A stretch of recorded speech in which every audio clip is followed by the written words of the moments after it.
pozdravljeni. Lep pozdrav. Spet v Semiču. Danes je z nami dr. Dušan Plut. Verjetno vas vsi poznajo, ampak vseeno, da vas predstavimo. Doktor geografskih znanosti, predavatelj ste bili na oddelku za geografijo na Filozofski fakulteti v Ljubljani, ste mednarodno priznani strokovnjak, včasih politik, bili ste član prvega predsedstva samostojne Slovenije, pisatelj, predvsem pa Semičan. Sem še kaj pozabila?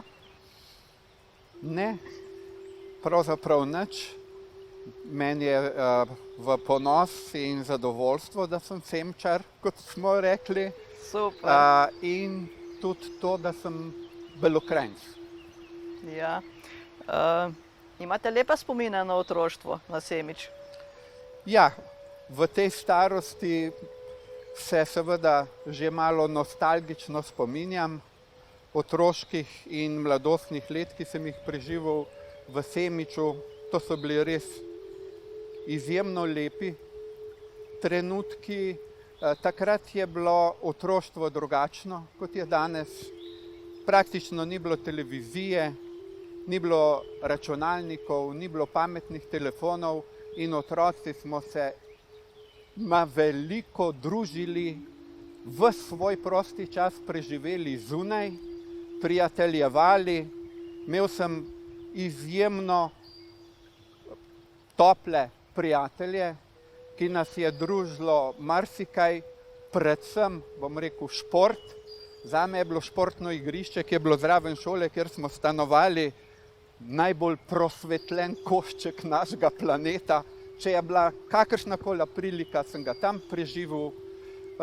Veliko smo hodili okoli, na Kolpo, Lahinjo, na Krupo, kjer se zdaj nahajamo, kjer so bili naši mladostni prijatelji, Hluparjeva družina, ki so tukaj takrat še stanovali. Skratka, spomin na otroštvo je izjemno lep in seveda povezan predvsem s spominom na Semič. Ja. Kakšen je bil Dušan kot otrok? Ste bili knjižni mol ali ste bili pobalinski bolj? Ja, imel sem izdelano taktiko. In sicer to, da v šoli sem bil priden, sem se dobro učil, skozi sem bil odličnak, vendar to treba malo z rezervo, tako za hec vzeti, zaradi tega, ker sem bil sin od ravnatelja. Ni izključeno, da sem imel tudi malo protekcije, ampak bolj protekcijo glede obnašanja, ne glede znanja v šoli. Sem bil kar živahen, tudi zelo rad sem, tako bom rekel, debatiral z učitelji, včasih tudi nasprotoval njihovemu mnenju. Imel sem pa seveda tukaj eno veliko nesrečo, da je bil oče ravnatelj in so se te moje, bom rekel, izkušnje zelo hitro, če sem prišel v kakšen spor, zelo hitro poznale, tako da smo imeli večkrat roditeljske sestanke v okviru družine, kjer smo reševali te probleme, ampak nič kaj tragičnega ni bilo in nič kaj takega, česar se bi sramoval ali kakorkoli. Bil sem živahen, pa tudi se mi zdi, da sem rad tako se družil, da mi ni bilo težko v šoli poslušati, ker se mi je zdelo, da je znanje potrebno, tudi že v tistem času sem na takšen način razmišljal in sem ga veselo srkaval od učiteljev, ki so nas takrat na semiški šoli kvalitetno poučevali. Živeli ste v šoli, v stanovanju v šoli, ker je bil oče ravnatelj. Za vas kot otroka je bilo to skozi na očeh blagoslov ali prekletstvo? Pravzaprav eno in drugo. Dve prednosti sta bili. To, da sem lahko v copatah prišel v razred, pa tudi mogoče to, da sem bil deležen, bom rekel, te učiteljske pomoči, tudi takrat, ko nisem bil v šoli. Drugače je bil pa to kar velik minus. Karkoli sem ušpičil v šoli, je takoj prišlo seveda na domača vrata, ki so bila čisto blizu šolskega hodnika, tako da sem večkrat pravzaprav rekel, kaj hudiča, pa moram glih v šoli biti, pa še oče mi je učitelj, pa ravnatelj, dosti bolj svoboden bi bil izven tega. No, to narekovaju prekletstvo se je nadaljevalo tudi v gimnaziji, kjer sem prišel iz dežja pod kap. Tam je bil pa ravnatelj moj stric, zelo Ivan Kambič, tako da tudi tam so takoj vse negativne informacije bile v Semiču, preko sem jaz z vlakom prišel iz postaje domov. Ja. Po končani osnovni šoli ste rekli, ste šli najprej v gimnazijo v Črnomelj, potem pa študirati v Ljubljano. Študirali ste geografijo in zgodovino. V Ljubljani ste ostali, ampak ste se vedno radi vračali v Belo krajino. Ja. Kako to? Meni so bila, zelo se mi je priljubila Bela krajina, ne samo zaradi tega, ker sem se tam rodil, ampak zaradi takratnih odnosov med ljudmi. Zelo se mi je priljubila Bela krajina tudi zaradi tega, ker je bila gimnazija Črnomelj majhna. To je bil moj dom z kvalitetnimi profesorji, vendar nisem hotel stanovati v internatu v Črnomelju, ampak v Semiču. Rajše sem se zjutraj, tudi ob 5. zjutraj, odpravil peš do železniške postaje, kot da bi bil v Črnomlju. Semič mi je bil daleč, bom rekel, na prvem mestu. Potem sem šel pa študirati v Ljubljano. Tisto, kar se mi je tudi v gimnaziji zdelo, da prvič najbolj obvladam in drugič, da mi je najljubši predmet, to se pravi geografija in zgodovina, predvsem pa geografija. In tudi, ko sem študiral v Ljubljani, sem igral za kondenzatorje iz Semiča rokomet, tako da sem vsak vikend bil v Beli krajini, v petek že zelo zgodaj, včasih sem tudi kako predavanje šprical na ta račun, da nisem zamudil zelo pomembnega rokometnega treninga.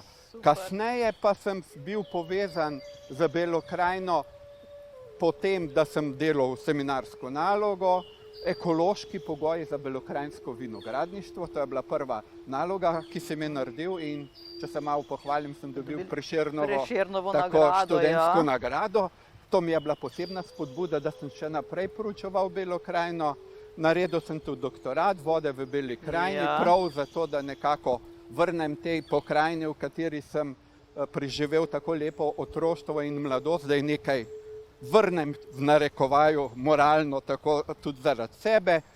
Potem pa delo tudi kasneje, ko sem se recimo upokojil, delo naprimer v okoljskem društvu Proteus. V Ljubljani imamo tudi društvo Bela krajina, ste tudi aktivni. Ja, smo aktivni in tudi socialno smo pomagali nekaterim študentom tudi iz občine Semič, ki so imeli malo problemov z denarjem. Tako da sem, bom rekel, čustveno, strokovno in potem, da imam tudi ženo, seveda Belokranjko, kar je zelo pomemben podatek, tako da se nisva prerekala, kam bomo šli med vikendom domov, ker sva bila oba dva iz Bele krajine. Skratka, Bela krajina mi je zapisana v razumu in srcu. Super. Verjetno to tudi za vas drži. Oton Župančič je zapisal: teh krajev ne pozabi, kdor se svetlobe njih je nasesal. Drži? Absolutno. Bela krajina je ena posebna pokrajina v okviru Slovenije, kjer se združujejo ta, bom rekel, mehke panonske značilnosti, pa na drugi strani te bolj ostre in za življenje večkrat neizprosne kraške, to se pravi z skromnimi pogoji za kmetovanje, kar je generacije Belokranjcev potem odpeljalo iz Bele krajine, pa vendar čutim, bom rekel, to močno pripadnost tej pokrajini in zato tudi mogoče na drugačen način gledam na te probleme, ki so, predvsem na to, da se te regionalne razlike povečujejo in da te robne pokrajine ne uživajo dovolj pozornosti in tudi sredstev, kar se tiče, bom rekel, te osrednje politike in, bom rekel, centralizirane politike, vezane v velike meri na Ljubljano. Verjetno pol tudi ni slučaj, da ste se v 80-ih lotili reševanja problema Krupe, onesnaženja s PCB-jem. To je vaša Krupa, vaš Semič. Ja, to je ena, bom rekel, kar zaskrbljujoča zgodba, ki se je začela tam sredi 80 let. Jaz sem takrat ravno zaključeval doktorsko dizertacijo Vode v Beli krajini, njihova uporaba.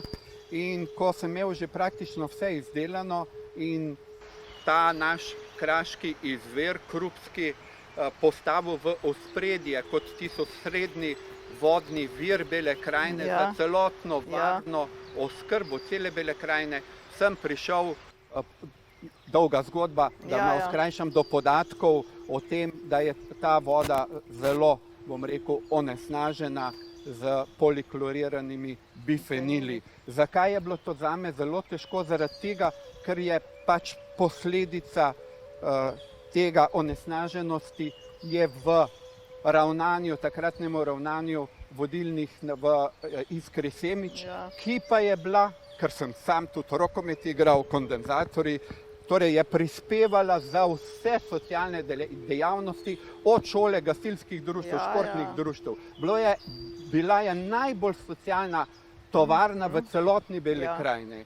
In mi je bilo zelo težko, zdaj kaj naj z temi podatki naredim, kar kako noč nisem spal zaradi tega, ampak sem rekel, moram tudi zaradi svojih prijateljev, ki so tukaj, povedati, kakšna je resnica in moram reči ob vsem tem, da je bilo to boleče spoznanje, da so bili tudi določeni spori, da mi je najbolj bilo všeč to, da nisem postal v narekovaju sovražnik Semiča in razvoja, ker sem vedno zagovarjal to, da treba tovarno okoljsko sanirati in da mora še naprej zagotavljati kruh za Belokranjce, predvsem pa seveda za Semčarje. Tako da ta zgodba ima, bom rekel, na eni strani čustveno poanto, na drugi strani pa razumsko poanto in mislim, da sem naredil prav. Čeprav sem imel zaradi tega težave, izgubil sem štipendijo, ki sem jo imel že v Nemčiji zagotovljeno, v Freiburgu,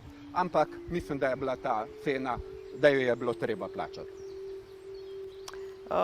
V življenju vas spremljajo knjige, napisali ste jih, koliko? Veste? Ja, če me ne bi spodbudili k temu, niti ne bi vedel, 10 samostojnih, prav ena okrogla številka, potem je 5 skupnih, več avtorjev nas je bilo in potem zdaj pa še pripravljam še za naprej eno bolj obsežno in upam, da jo bom dokončal. Pišem jo zdaj že 7. oziroma 8. leto, to je pa ekosistemska ureditev, družbena ureditev, ker mislim, da bo treba, da ni bil niti komunizem, socializem, tak kot je bil, ni bil v redu in tak kapitalizem tudi ni in da svet si zasluži eno sonaravno in solidarnostno, bom rekel, družbeno ureditev, kar je materialnega blagostanja na tem planetu dovolj. Treba ga je pravično porazdeliti in paziti na okolje. No, ob tem sem pa napisal vsaj kakšnih 300 ali pa verjetno celo 400 strokovnih prispevkov in veselim me, da so med njimi tudi številni o belokranjskih razvojnih in varovalnih problemih. Trenutno je aktualno vprašanje pitne vode. Kako vi to gledate na to? Se moramo bati v Sloveniji za vodo, ki vemo, da jo imamo zaenkrat dovolj, čisto pitno? Torej, vode v Sloveniji dovolj, smo med privilegiranimi državami na svetu, kar se tiče količine na prebivalca, problem je pa seveda kvaliteta vode, kjer obstajajo še problemi in mislim, da tudi ko bo ob vseh teh posledicah podnebnih sprememb bo Slovenija še vedno v prednosti. Seveda bolj so pa problematične kraške regije, kot je Bela krajina, ne toliko zaradi količine vode, predvsem zaradi tega, ker je ta kraški teren, plitvi Kras, zelo občutljiv na onesnaževanje in upam, da bo razvojna politika Bele krajine to upoštevala. Upajmo. In cela Slovenija tudi, ne samo Bele krajine. Ne? Absolutno. Slovenija je vezana na oskrbo s podzemno vodo, ne z rekah, ker ta rečna voda je kljub vsemu preveč onesnažena za pitje oziroma bi bilo potrebno potem drago čiščenje. Problem je v tem, da moramo poskrbeti za podzemne vode, ker imamo pa dva problema pri kraških pokrajinah, kraški zveri, ki so zelo občutljivi na onesnaževanje, na drugi strani pa območja talne vode v panonskem svetu, kjer pa je problem predvsem uporaba pesticidov in neurejena kanalizacija. Ta dva problema bomo morali rešiti in jaz mislim, da Slovenija lahko, bom rekel, varno pričakuje prihodnost, ker bo voda ključna strateška dobrina 21. stoletja. Super, naj bo tako. Leta 2010 ste prejeli plaketo občine Semič. Kaj vam to pomeni? Ja, očitno sem že počasi, ne počasi, ampak kar hitro v letih, kjer glede na to, kar sem počenjal, dobivam različna priznanja in seveda priznanje domačega kraja ti je izjemno pomembno, tako po osebni plati, pa tudi po tej plati, da seveda je doma včasih težje dobiti priznanje kot kje drugje. Moram pa reči, da me zaradi, ko smo imeli te srečanja člani predsedstva, pa predsednik predsedstva Milan Kučan, da so me včasih podražili, ker so vsi ostali imajo nazive častnih občanov v občini, kjer so rojeni. Jaz je pa v Semiču nimam, ampak imam v Metliki, ne? In so me seveda zaradi tega dražili, no jaz sem jim odgovoril pa s tem, da da sem preživel prvo leto svojega življenja v Gradacu, ki pa je na območju občine Metlika. Kakorkoli priznanje bi bilo zelo nekorektno, da bi rekel, da ti ni všeč, je pa seveda to povezano z starostjo. Naj še nekaj povem. Predvsem, torej, če sem čisto iskren, mi je pa po človeški plati eno drugo priznanje najbolj pomembno. Namreč priznanje mojih semiških osnovnošolskih sošolcev in sošolk, ki so me na teh srečanjih pohvalili, da sem vedno, ko je bilo potrebno, prišel prej v šolo, da so lahko tisti, ki so morali doma zelo garati, ali pa so bili kakšni drugi razlogi, niso napisali svoje domače naloge in so od mene to prepisali. In to mi je pravzaprav po tej človeški plati res največje priznanje, ki vse od tega najvišjega državnega priznanja za osamosvojitev, ki sem ga dobil, pravzaprav pobere. Tako da se je tudi ob tej priliki se jim za to ustno priznanje lepo zahvaljujem in mi je v osebni ponos. No, super. Se srečujete redno še? Ja, zdaj, dokler ni bilo te korone, smo se bolj pogosto srečevali in obujali seveda spomine na otroštvo in predvsem na to izjemno toplo prijateljevanje, ki me pravzaprav zdaj v teh bolj poznih letih življenja vse bolj spremlja. Lepo. Še vedno se boste vračali v Semič? Absolutno, zelo rad prihajam v Belo krajino. Moram pa povedati, da so se razmere spremenile. Moji starši in Darinkinih staršev več ni, tako da je pravzaprav tisto, kar je najbolj pomembno, to se pravi ljudje, s katerimi se srečuješ, tiste najožje smo izgubili. Ravno letos sem izgubil svojega velikega mladostnega prijatelja, Lojzeta Hutarja, in tako da, ko sem bil na pokopališču v Semiču, sem ugotovil, da imam pravzaprav že več v narekovaju prijateljev in znancev na pokopališču kot v Semiču. Ampak to je življenje. Saj ni tako hudo. Tako je, to je normalno Ja. in mora biti tako. Je pa res, da je vsaka, bom rekel, taka izguba osebna, pusti določen pečat. Sedaj ste upokojeni, verjetno še vedno aktivni. Radi berete? Ja, zelo rad berem, vendar moram priznati skrušeno, da sem predvsem v otroških in gimnazijskih časih bistveno več bral svetovno in slovensko književnost, zdaj pa bolj, torej ne sežem tako pogosto, ker berem strokovne zadeve za knjigo, ki jo pripravljam, ampak me žena Darinka, ki pa je pravi, bom rekel, knjižni mol, me vedno opozori na tista dela, ki jih moram prebrati, tako da me pravzaprav spodbuja, da vsaj malo se odmaknemo te strokovne literature. Vsekakor pa so knjige izjemno pomembne in mislim, da ne bodo, da vsi ti moderni sodobni informacijski mediji ne morejo njihovega poslanstva nadomestiti. Knjiga je le papir, ne? Tako papir, je, knjiga, bralnik je nekaj drugega. Absolutno. Se mi zdi, da pol spostaviš, bom rekel, bolj takšen intimni odnos in da se lahko vračaš nazaj pri knjigi. Skratka, vsekakor se mi zdi, da je za sedanjo generacijo, mlado generacijo škoda, da ne bere toliko, kot je mogoče brala moja generacija. Upam, da bo se to spremenilo, čeprav se zavedam, bom rekel, tega sodobnega. Ker je več drugih Tako, ker so druge stvari, ki se jim zdijo, bom rekel, bolj dostopne in bolj hitro nekako te informacije lahko predelaš. Knjiga pa bo absolutno ostala kot en od kulturnih gradnikov naše prihodnosti v tem izjemno razborljivem 21. stoletju. Drži. Imate morda kakšnega priljubljenega pisatelja? Ne prav tako, da bi vedno sem prebiral tako, bom rekel, glede na obdobje.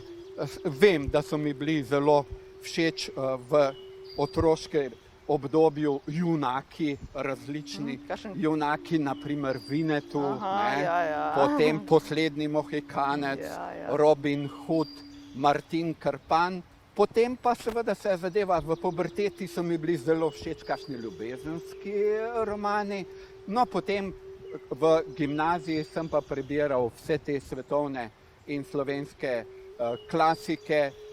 Zelo poudarjam pomen slovenskih avtorjev, slovenske literature, ker vidim prihodnost sveta v mozaičnosti ekosistemov in v mozaičnosti narodov. In jezik je seveda tista ključna identiteta, kar še posebej velja v Sloveniji, kajti kultura nas je pravzaprav ohranila tisočletja, da smo preživeli na tem prepisnem geografskem in zgodovinskem območju, kjer so nas v narekovaju ogrožale, bom rekel, skupine germanska, romanska, ki bi lahko zelo hitro uničile ta slovenski jezik. To se ni zgodilo in mislim, da smo lahko na svoje prednike, ki so negovali v težkih časih to kulturo slovenskega jezika, da smo lahko zelo ponosni. Če bi pa zdaj, ko ste me ravno malo izvali, če bi pa zdaj na hitro pomislil,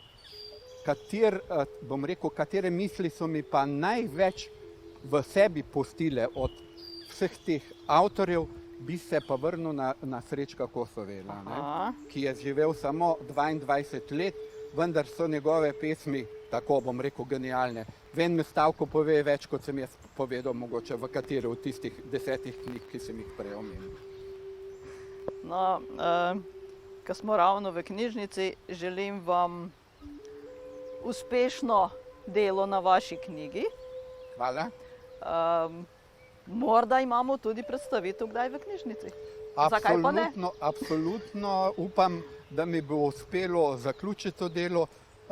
Moram pa povedati, da imam zdaj gradiva za 1500 strani. To bo na razpolago na spletu, od tega bo pa nekaj krajšega tudi za Slovenijo, torej o problemih Slovenije in Evropske unije, kako naj bi izgledala kot ena sonaravna, solidarnostna in pravična država.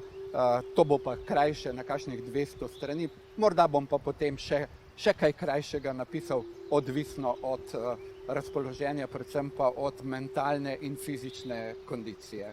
No, glede fizične kondicije pa moram reči, ker sem prej govoril, da mi je športno polje zelo pomembno, da tudi zdaj to gojim in sicer redno vsaj 3-krat na teden hodim na ping-pong, kjer igram z bivšimi mladinskimi in državnimi reprezentanti in moji športni kolegi iz Semiča in prijatelji vedo, da sem precej zagreben, kar se tiče športnih uspehov in da zdaj zelo počasi napredujem in bomo videli, kaj bo prinesla prihodnost. Seveda govorim pa o tem, da med seboj tekmujemo seniorji. Ja, super. Še veliko uspehov v življenju vam želim, zdravja, da bi se še vedno radi vračali v Semič, uspehov z vašo knjigo in mislim, da sva s tem najin pogovor na tej lepi lokaciji pri vaši vodi končala. No, mislim, da je bila ta lokacija izredno primerno nekako izbrana, ker me spominja na otroška leta, ki sem jih tukaj pri Hluparjevih večkrat preživel in spominja me in predvsem nam je to tudi opomin o tem, kako pomembni so vodni viri za našo prihodnost. Tako, hvala lepa. Prosim.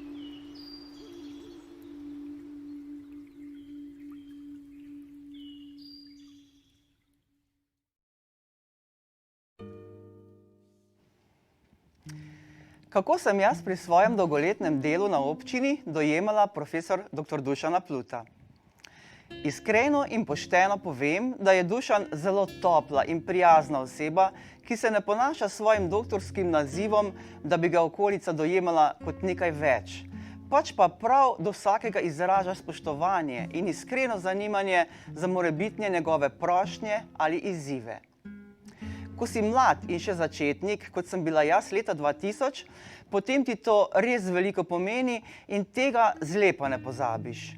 Zato sem ga vedno dojemala z največjim spoštovanjem, ampak ne oddaljeno, temveč blizu, skoraj prijateljsko, kot Dušana Pluta.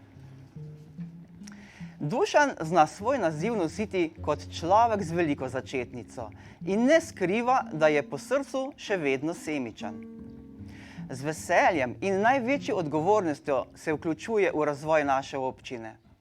Aktivno je sodeloval v skupini za pripravo strategije občine že leta 2001, ko smo se prvič lotili tega dokumenta, nato še leta 2011 in sedaj pri tretji strategiji. V svoji karieri je kot strokovnjak z vrsto znanji in izkušnjami deloval na različnih pozicijah. In če se je le dalo, je naredil kaj dobrega za Semič, za Belo krajino. Vem, da je bil laskav naziv projekta Zlati kamen v letu 2014 plod tudi njegovega truda in da je bil tudi on zelo zadovoljen, ko smo tistega leta postali razvojno najbolj prodorna občina. Zelo sem vesela, da smo vsa Dušanova prizadevanja tudi javno prepoznali in mu leta 2010 podelili najvišje občinsko priznanje, plaketo občine Semič. Včasih so rekli, da zahvala pomeni prošnjo za naprej in to je Dušan vzel zelo resno in tako še bolj zavzeto pomagal po svojih najboljših močeh. Hvaležna sem, da imam možnost in priložnost sodelovati z njim že 20 let, hkrati pa se veselim njegovih pogledov v razvoj naše občine, ker je ponovno član skupine, ki pripravlja strategijo razvoja za novo 10-letno obdobje. Prepričana sem, da mu bo to v posebno veselje, saj vedno rad pride v Semič. Semič je bil nekoč njegov dom danes pa je pri nas vedno dobrodošel.